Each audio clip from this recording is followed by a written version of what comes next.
नमस्कार मंडळी, तुम्ही कधी गव्हाच्या पिठामध्ये असा टोमॅटो किसून हा पदार्थ केलाय काय हो? केला नसेल तर आजची रेसिपी नक्की बघा आणि करून सुद्धा पहा। तर यासाठी इथे मी एक मिक्सिंग बाउल घेतलाय। या मिक्सिंग बाउलमध्ये 2 वाटी गव्हाचं पीठ घ्यायचं आहे। तुम्हाला जर हा पदार्थ जास्त बनवायचा असेल तर तुम्ही जास्त सुद्धा घेऊ शकता।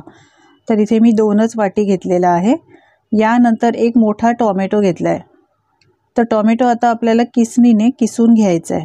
तुम्ही याची पेस्ट करून सुद्धा वापरू शकता, पण मी असा किसणीने किसून घेणार आहे।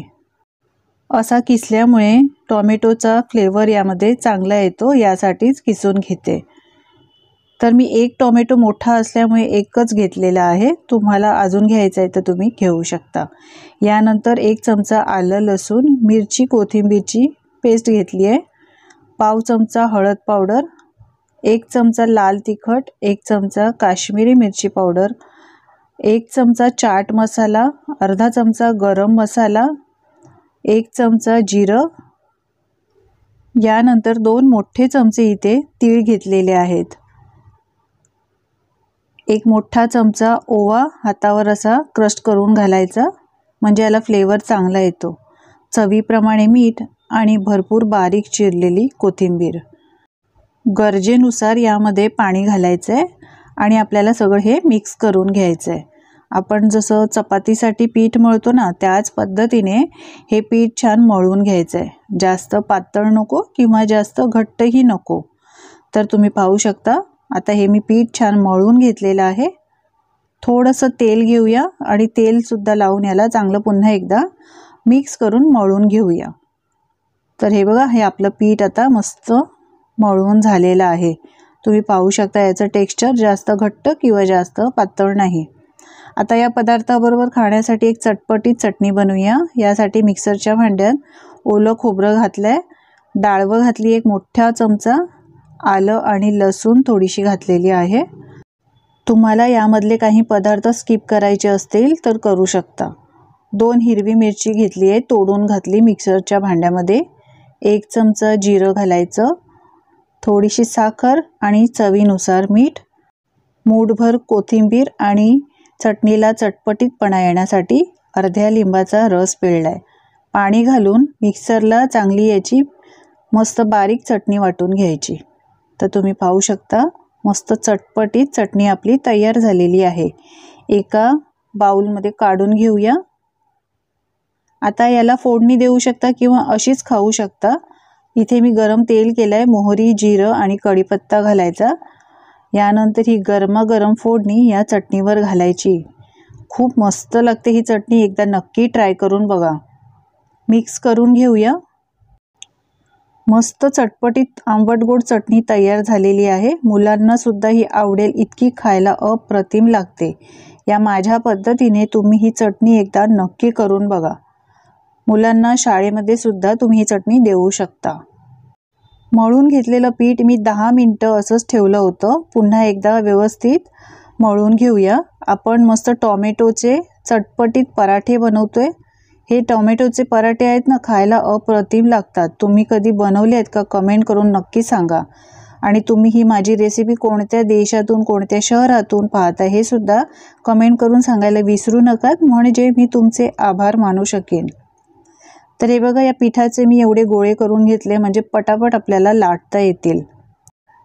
आता यामधला एक एक गोळा घ्यायचा आहे, असा हातावर थोडासा मळून घ्यायचा। यानंतर सुखं पीठ लावायचं आहे आणि त्यानंतर आपण जशी चपाती लाटतो, पराठे लाटतो, त्या पद्धतीने आपण हे पराठे लाटून घ्यायचे। थोडंसं तेल घालूया। तुम्हाला तेल किंवा तूप काही चालत असेल तर ते तुम्ही इथे घालू शकता, नाही घातलं तरी सुद्धा चालेल। यानंतर आता हे पराठे लाटून घेऊया। मंडळी, तुम्हाला माझी ही रेसिपी जराही आवडत असेल तर प्लीज एक लाईक करायला विसरू नका। तुमच्या एका लाईकमुळे आम्हाला मोटिवेशन मिळत असतं, म्हणजे दुसरे नवनवीन रेसिपी बनवण्यासाठी मोटिवेशन मिळतं। त्यासाठी एक लाईक प्लीज करा। पराठा लाटून झालाय, मी पातळच लाटलाय म्हणजे हा पराठा आहे ना बराच वेळ असाच मऊसूद राहतो, नरम राहतो. मुलांना तुम्ही हा टिफिनमध्ये सुद्धा दिलात ना तर एकदम नरमच पराठा राहणार, अजिबात कडक बनत नाही. गॅसवर मी इथे तवा गरम करायला ठेवलाय. थोडंसं तेल किंवा तूप लावायचं आणि यावर हा पराठा घालायचा. हा पराठा लो टू मीडियम फ्लेमवर शेकून घ्यायचा आहे. एक बाजू चांगली शेकली गेली की याला पलटून घ्यायचं आणि त्यानंतर दुसऱ्या बाजूने सुद्धा शेकून घ्यायचं. तेल किंवा तूप लावायचं आहे आणि दुसऱ्या बाजूनी सुद्धा चांगला शेकून घ्यायचा. मंडळी, याआधी सुद्धा मी पराठ्यांचे बरेच रेसिपी अपलोड केलेले आहेत, ते सुद्धा तुम्ही पाहू शकता. पराठा छान शेकून झालाय, तुम्ही पाहू शकता. याला रंग सुद्धा खूप सुरेख आलेला आहे. आता हा पराठा आहे तो आपण काढून घेऊया. पहा, कुठेही कच्चा राहिलेला नाही, असा व्यवस्थित शेकून घ्यायचा. असा जाळीवर काढायचा म्हणजे याची एक्स्ट्राची वाफ आहे ना ती निघून जाते. तुम्ही पाहू शकता अगदी झटपट हा पराठा बनतो.